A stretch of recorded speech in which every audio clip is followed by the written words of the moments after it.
আসসালামু আলাইকুম viewers, Sabinus কিচেনে তোমাদের স্বাগত জানাই। আজ আমি তোমাদের কাছে নিয়ে চলে এসেছি মশলা ধোসার রেসিপি। এইভাবে তোমরা যদি স্টেপ বাই স্টেপ ফলো করো তাহলে পারফেক্ট মশলা ধোসা বানাতে পারবে। এবং তার সঙ্গে দুটো চাটনির রেসিপিও আছে, একটি টমেটো নারকেলের চাটনি আর একটি নারকেলের চাটনি।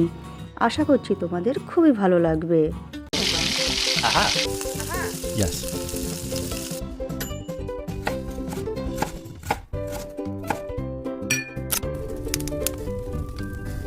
Wow! এখানে আগের দিন রাতে আমি এইভাবে 2 গ্লাস চাল নিয়েছি। যেই গ্লাসের মাপে তোমরা নেবে সেই গ্লাসে অর্ধেক গ্লাস আমি ছোলার ডাল আর অর্ধেক গ্লাস বিউলির ডাল নিয়েছি। আর ফ্লেভারের জন্য 1 চামচ মেথি দিয়ে এরবারে আমি পানি দিয়ে ভালো করে 2-3 বার আমি চাল ভালো করে চাল ডাল সব ধুয়ে নেব। ধুয়ে নিলে ময়লাগুলো পরিষ্কার হয়ে যাবে। আবার আমি ভালো করে 2-3 বার আমি ডাল আর চাল ধুয়ে নিচ্ছি। ধুয়ে নিয়ে এবারে আমি পানি দিয়ে এবারে 3 থেকে 4 ঘন্টা ভিজিয়ে রাখবো। ভেজানো হয়ে গেলে এরপর আমি চাল ডাল একসঙ্গে মিক্সিতে দিয়ে অল্প অল্প করে দিয়ে দেবো, দিয়ে পানি দিয়ে পেস্ট বানিয়ে নেব। এটা আমি যেদিন আমি ধোসা বানাবো তার আগের দিন রাতেই প্রসেসটা আমাকে করে রাখতে হবে।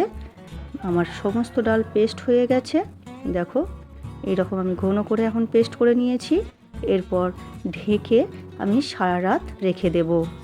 পরের দিন সকালে এবারে আমি কিছুটা ছোলার ডাল আমি ভেজে নেব। কড়াইতে ভালো করে আমি ভেজে নিচ্ছি।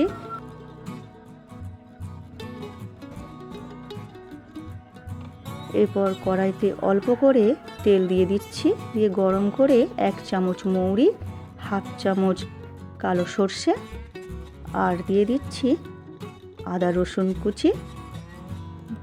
1.5 চামচের মতো আদা রসুন বাটাবে তেমন দিয়েছি, একটা বড় সাইজের পেঁয়াজ আর 3-4টে টমেটো। সব কিছু দিয়ে আমি হালকা করে ভেজে নেব।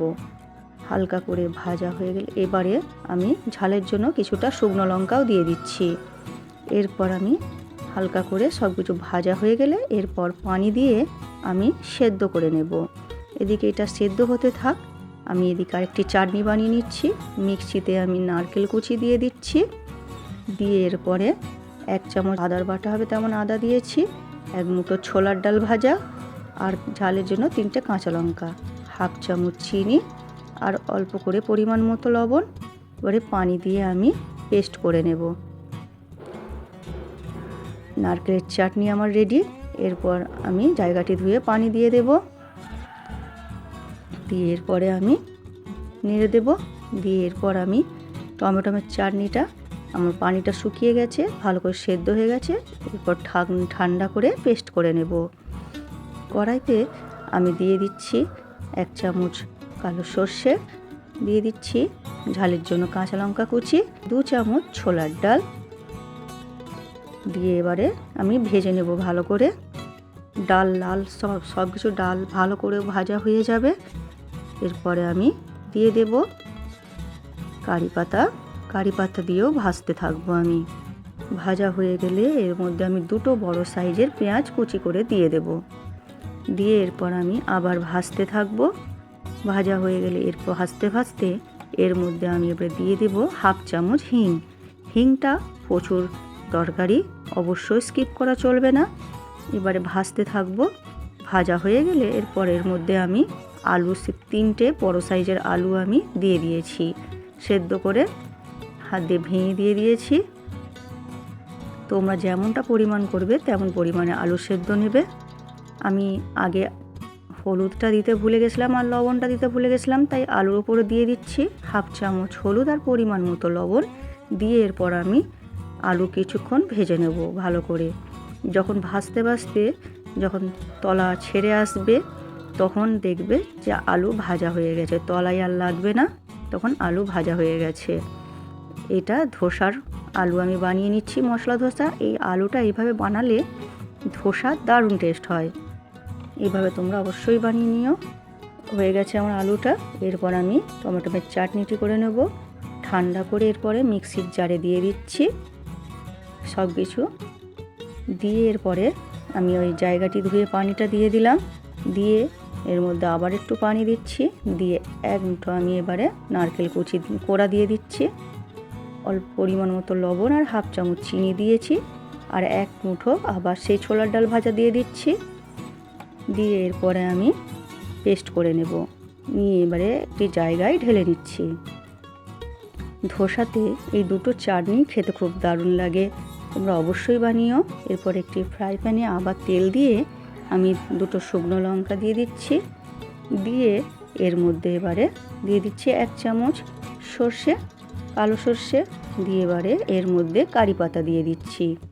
কারি পাতা দিয়ে এরপরে আমি ভালো করে একবারে সব কিছু ভেজে নেব, লাল করে ভেজে নিলে, আর দিয়ে দিচ্ছি 1 চামচ ছোলার ডাল।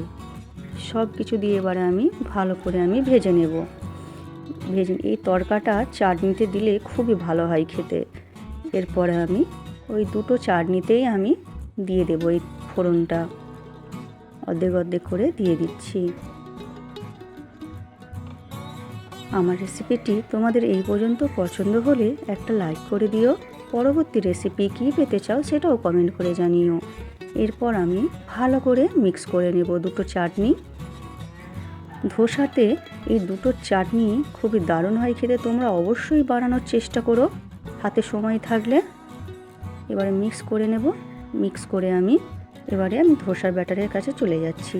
দেখো আগের দিন রাতে আমি ধোসা ব্যাটারটি করে রেখেছিলাম, কতটা ফার্মাট হয়ে গেছে দেখো, তোমাদের দেখাচ্ছি আমি। এরপর আমি হাত দিয়ে ফেটিয়ে নেব।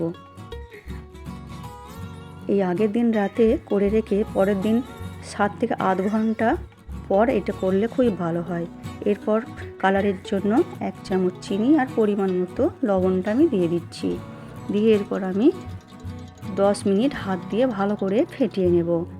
আমি তোমাদের সুবিধার জন্য স্টেপ বাই স্টেপ একেবারে বলে যাচ্ছি ভালো করে, যাতে তোমাদের করতে খুবই সুবিধা হয়, বুঝতেও সুবিধা হয়। তোমরা এইভাবে ফলো করো। হাত দিয়ে ভালো করে আমি ফেটিয়ে নিচ্ছি 10 মিনিট। ফেটানো হয়ে গেলে এরপর একটি আমি ফ্রাই প্যান নিয়েছি, আমি ননস্টিক নিয়েছি, তোমরা লোহার তাওয়াতেও করতে পারবে, কিন্তু প্রসেসটা একই। ভালো করে গরম করে নিয়ে তাতে তেল ব্রাশ করে দিয়ে এরকম পানির ছিটে মারতে হবে, দিয়ে এবারে আমি ফুল আঁচেতেই আমাকে ধোসাটা বানাতে হবে। এরপরে এবারে ধোসার ব্যাটার 1 চামচ করে দিয়ে এইভাবে ঘুরিয়ে ঘুরিয়ে আমি ছড়িয়ে দেব। তাওয়া যে তাওয়াই তোমরা ব্যবহার করো, ভালো করে প্রথমে গরম করে নিতে হবে, খুব তাতিয়ে নিয়ে গ্যাসটা কমিয়ে দিয়ে পানির ছিটে মেরে এই তেল ব্রাশ করে তাতে পানির ছিটে মারতে হবে, মেরে তারপরে সুতির কাপড় দিয়ে বা টিস্যু দিয়ে ভালো করে মুছে নিয়ে তারপরে এই ব্যাটারটি দিতে হবে, তবেই ভালো হবে, নাহলে চিটিয়ে যাবে। এরপর তেল ব্রাশ করে দিলাম টেনে গেলে, দিয়ে এরপর আমি খুন্তি দিয়ে করে দিয়ে এবার আলুর মশলাটা আমি দিয়ে দিচ্ছি এর মধ্যে, দিয়ে তোমাদের দেখাচ্ছি কত সুন্দর হয়েছে ধোসাটা। দেখো কত দারুণ হয়েছে, একদম মচমচেও হয়েছে, খেতে খুবই দারুণ হবে। এরপর আমি তুলে নেব, তোমাদের আরেকটি করে দেখাচ্ছি। আবার আমি দেওয়ার আগে পানি ছিটে মারছি, মেরে আবার সুতি কাপড় দিয়ে পরিষ্কার করে নিচ্ছি। তাওয়াতে আমি তেল দিলাম না, কারণ আগে তেলটা ছিল, তাই প্রথমেও এটা দিতে হয়, দ্বিতীয়বারে দেওয়ার প্রয়োজন নেই, পানির ছিটে দিয়ে মুছে নিলেই হবে। এইভাবে প্রত্যেকটা ধোসার এভাবে একই প্রসেস করতে হবে, তোমরা এইভাবে অবশ্যই বানিয়ে নিও। এভাবে ছড়িয়ে দিতে হবে মাঝখান দিয়ে চামচে করে, আর টেনে গেলে তেল ব্রাশ করে দিতে হবে। আমার রেসিপিটি তোমাদের কেমন লাগলো কমেন্ট করে জানিও, ভালো লাগলে বন্ধুবান্ধবের মাঝেও শেয়ার করে দিও। এরপর তোমরা এইভাবে সমস্ত ধোসাগুলো বানিয়ে নিও। তোমাদের সুবিধার জন্য আমি দুটো বানিয়ে দেখালাম, দেখো কত সুন্দর ছেড়ে যাচ্ছে। এইভাবে তোমরা যে কোনো তাওয়াতে করলেই হবে, লোহার তাওয়াতে করলেও একই রকমই হবে। এরপর আমি আলুর মশলাটা দিয়ে দিচ্ছি, দিয়ে এরপরে দেখো এটাও কত সুন্দর হয়েছে।